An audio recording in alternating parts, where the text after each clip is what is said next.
पण त्याच्यामध्ये जी रक्कम आहे ती भारताच्या देशाच्या बजेटपेक्षा मोठी असावी असं लोकांचं म्हणणं आहे. म्हणजे त्या पीएम केअर फंडामध्ये मुंबई सारख्या शहरातूनच 2.25 लाख कोटी रुपये जमा झाले. म्हणजे सन फार्मा, टाटा वगैरे वगैरे ज्या कंपन्या आहेत, मोठ्या मोठ्या शेअर बाजार, त्यातूनच लाखो कोटी रुपये त्यांना देण्यात आले. तर आमची मागणी आहे, माननीय उद्धव साहेबांची मागणी आहे की पीएम केअर फंडातून त्या पैशाचा वापर करून महाराष्ट्रातील शेतकऱ्यांना कर्जमुक्त करावं. आणि देवेंद्र फडणवीस आणि त्यांचे जे 2 उप आहेत बरं का, त्यांनी 2 त्या उपटसुंबांना घेऊन प्रधानमंत्र्यांना भेटावं आणि मराठवाड्यातल्या आणि एकंदरीतच महाराष्ट्रातल्या पूरग्रस्त शेतकऱ्यांची काय परिस्थिती आहे हे त्यांना सांगावं. मला भीती वाटते की आम्ही जेव्हा काल फिरलो तर लोकांच्या डोळ्यात अंगार आणि संताप होता. लोक कदाचित सरकारला गावात येऊ देणार नाहीत म्हणून हे सगळे लोक बाहेरच्या बाहेर पळून गेले. एका गावात आम्ही गेलो, तिथे सगळ्यात अधिक नुकसान झालं. बरं, धाराशिवमध्ये. आणि तिथे शिवसैनिकांची मदत पोहोचली, सरकारची मदत नाही, तिकडल्या आमदारांची मदत नाही. आम्ही विचारले ते आमदार कोण आहेत, तर लोक संतापाने म्हणाले इथे तानाजी सावंत नावाचे आमदार आहेत, तिथे शिवसैनिकांनी मदत पोहोचवली. मग आमदार कुठे आहेत, तर लोकांनी सांगितलं गाव पाण्यात आणि आमदार पुण्यात, तानाजी पुण्यात, अशी घोषणा तिकडे दिली. गाव पाण्यात आणि तानाजी पुण्यात. एक दिवस ते आले, मुख्यमंत्री आले तेव्हा. म्हणजे त्यांचा अख्खा मतदारसंघ पाण्यात असताना हे साहेब पुण्यात, आणि हे आम्हाला शिकवतात मदत कशी करा. ही अशी परिस्थिती आहे.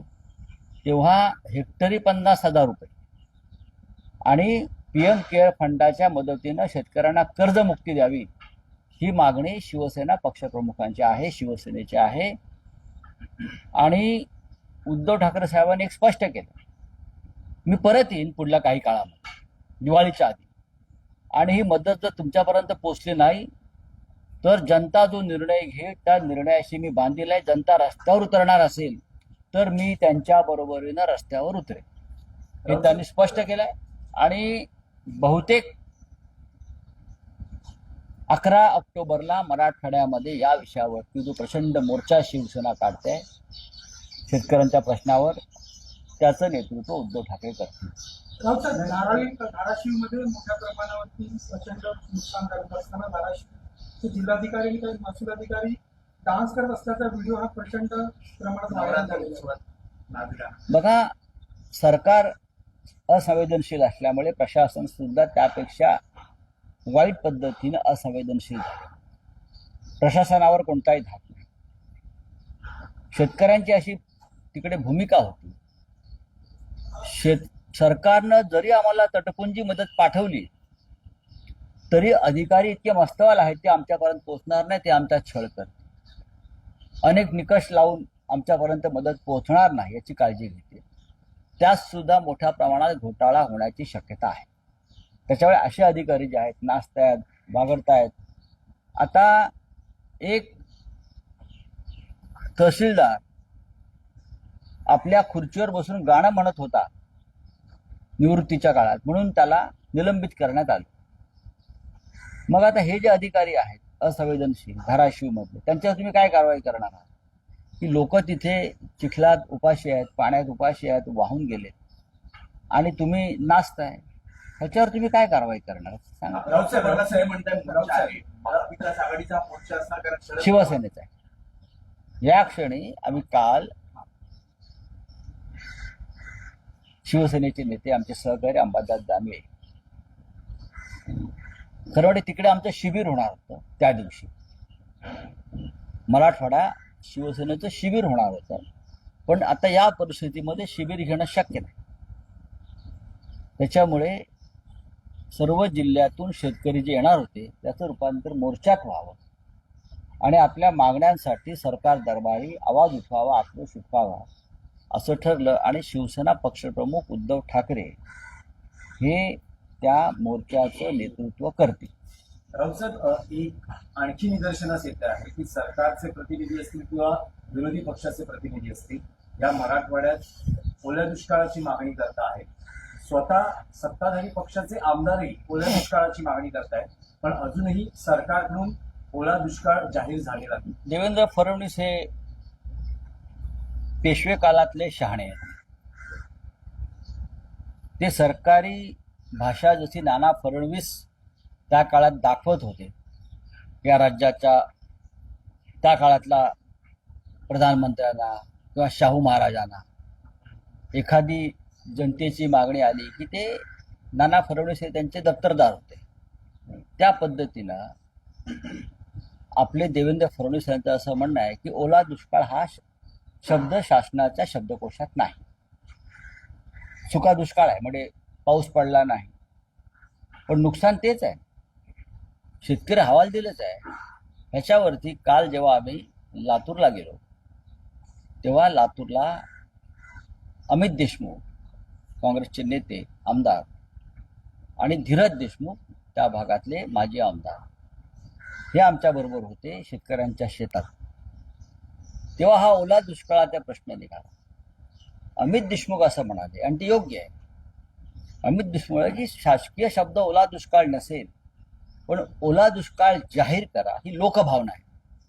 सरकार लोकभावनेवर चालतं, शासकीय शब्दांच्या शब्दकोशावर चालत नाही. या लोकांनी तुम्हाला मतं केली आहे, दिलेली आहेत ना, म्हणजे तुम्ही मतं विकत घेतलेली आहेत, त्यांची दिली नाहीत, मतं विकत घेतली आहेत. त्याच्यामुळे लोकभावना आहे की ओला दुष्काळ आहे आणि ओला दुष्काळ जाहीर करा. देवेंद्र फडणवीस आम्हाला शब्दांचे अर्थ सांगत बसू नका. आपण दिल्लीमध्ये आहात आज, आपण तुम्ही तुमच्या दोन्हीही डेप्युटीना बोलून घ्या हां, आणि त्यांच्यासह तुम्ही अर्थमंत्री, देशाचे प्रधानमंत्री यांना भेटून किती मदत आम्हाला तात्काळ देता येईल. सगळ्यात आधी शेतकऱ्यांना दिलासा आणि धीर देणं गरजेचं आहे. उद्धव साहेबांनी सगळ्यांना सांगितलं आहे की मी तुमच्यासाठी भांडतोय, कोणीही आत्महत्येचा विचार मनात आणू नये, वेडवाकडं करू नये, आपण लढायचं. आता देवेंद्र फडणवीस हे राज्याचे मुख्यमंत्री आहेत.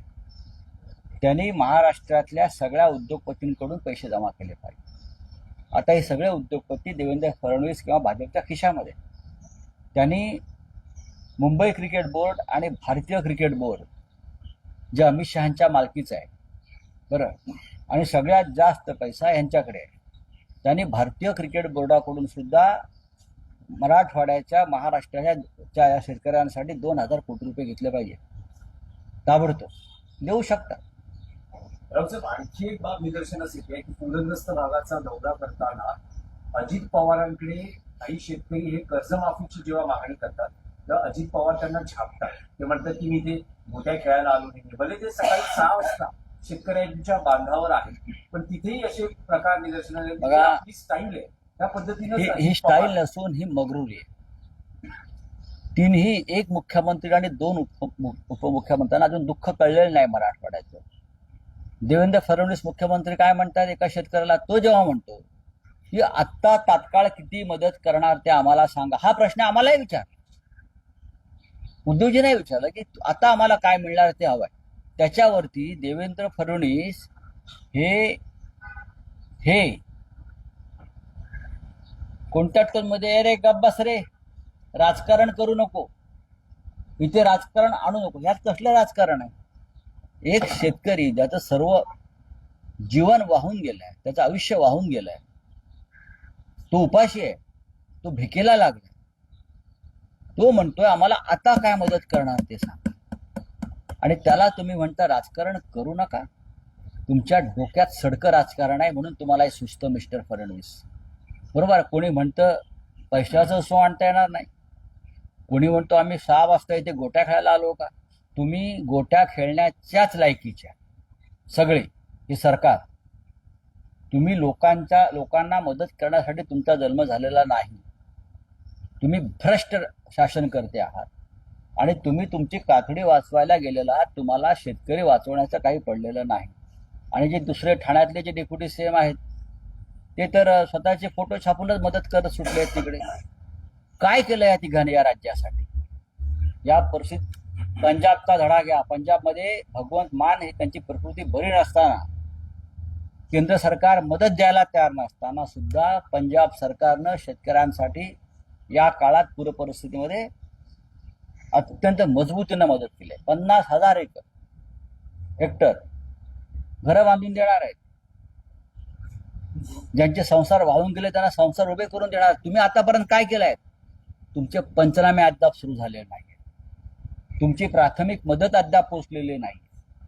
काल सन्माननीय उद्धव ठाकरे यांनी जो आक्रोश पाहिला गावागावात, 6 जिल्ह्यामध्ये काल गेले, जवळजवळ 6 जिल्ह्यात, चिखलात, बांधावर, घरात,